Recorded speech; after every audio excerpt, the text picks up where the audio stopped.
Et notre invité ce matin, c'est Olivier Morin, qui est éleveur de brebis en Lozère et coprésident de la FNDP, la Fédération nationale de défense du pastoralisme. Bonjour. Bonjour Cécile, bonjour Patrick. Oui, alors vous venez prendre la parole ce matin sur Sud Radio car vous estimez qu'aucune proposition réelle n'a été faite pour revoir la révision du statut des loups, hein, parce qu'il y a toujours des menaces pour l'ensemble en fait des troupeaux. Quoi. Ouais, je vous remercie déjà de nous donner la parole dans un moment qui est très tendu au niveau social, on le voit, et c'est pas évident, donc je vous en remercie d'être plus près du terrain. Ouais. On est en effet à une quinzaine de jours de la tenue de ce fameux comité permanent de la Convention de Berne qui se tient à Strasbourg. C'est une réunion annuelle qui permet en fait, pour tous les États signataires de cette convention, qui protège les grands prédateurs, loups et ours notamment, mais également lynx, qui permet de revoir éventuellement le classement du loup en annexe 2 ou en annexe 3. L'annexe 2, c'est son statut actuel, c'est-à-dire qu'il est considéré comme strictement protégé, donc quasi intouchable. Et l'annexe 3 permettrait, si vous voulez, de descendre légèrement la protection pour arriver au statut d'espèce protégée, avec une régulation possible. Le problème, c'est que ce comité se tient dans 15 jours. Le problème, c'est que le gouvernement s'est soi-disant positionné pour un changement de statut du loup, par la voix du ministre de l'Agriculture, notamment au Sénat, il y a 10 jours, 15 jours. Sauf qu'on apprend que... c'est-à-dire qu'il voudrait aller en 3, quoi. Hein, il serait souhaitable d'assouplir la protection de cet animal, parce qu'on va y revenir.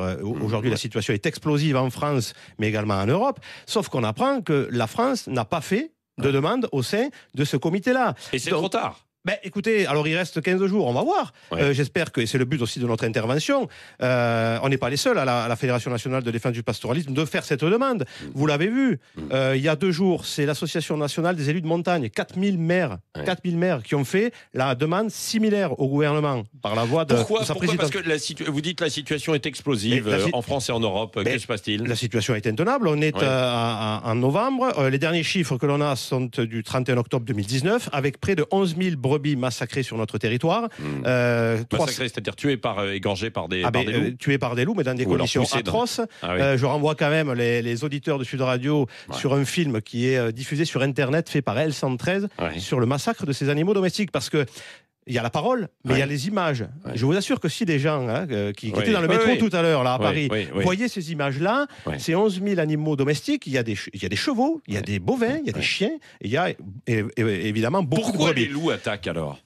Les loups attaquent parce que d'une part, on a aujourd'hui atteint en France un seuil très important de population. Le gouvernement parle de 530 loups en mars 2019.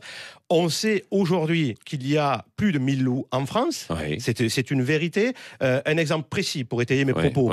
La Fédération de chasse de la Drôme a fait une étude qui est sortie, qu'ils ont bouclée il y a 15 jours, qui révèle la présence de 120 loups sur le seul département de la Drôme, là où l'ONCFS, et donc l'État, en reconnaît 45. Vous entendez ce que je vous dis ? C'est-à-dire trois fois plus, quoi. C'est-à-dire qu'en réalité, le gouvernement a mis en place une régulation. Il a été abattu 100 loups cette année, ce qui était positif quand même. Il faut le saluer pour faire tomber la pression. Résultat des courses, la prédation ne baisse pas. C'est très important. Malgré ces prélèvements, la prédation ne baisse pas. On est au statu quo par rapport à l'année dernière. Pourquoi ? Parce qu'il y a beaucoup plus de loups que prévu. On est à 50 départements colonisés par les loups. Et est-ce que les loups bougent beaucoup également, vont de territoire en territoire ? Ça, c'est assez connu, mais est-ce que c'est le cas encore ? Ils se déplacent, évidemment. Ils ont traversé la diagonale Pau-Strasbourg. Ils l'ont franchi. Au départ, ils se cantonnaient. Ils étaient au sud. Ils étaient au sud-est.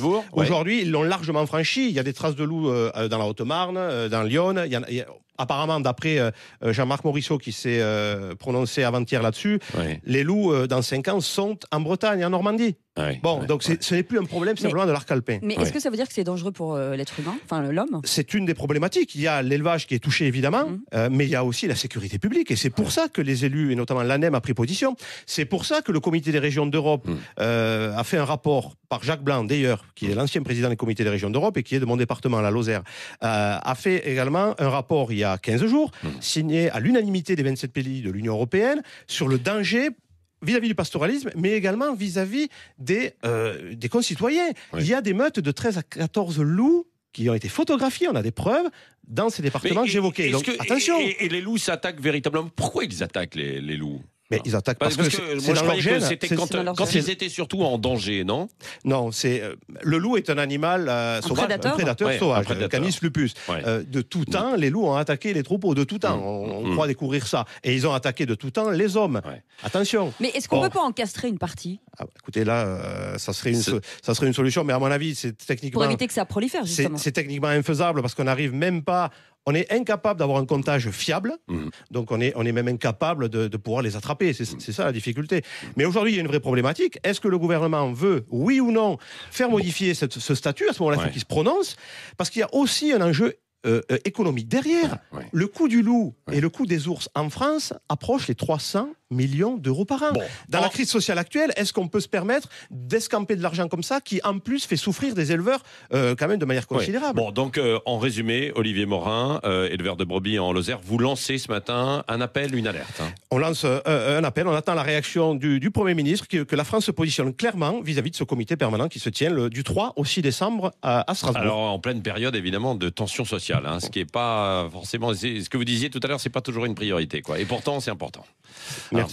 Merci Olivier Morin, éleveur de brebis en Lozère et donc coprésident de la Fédération nationale de défense du pastoralisme. C'était important de venir passer ce message et pousser ce coup de gueule. On continuera à vous suivre, bien entendu. Merci d'avoir été avec nous ce matin. Dans quelques instants.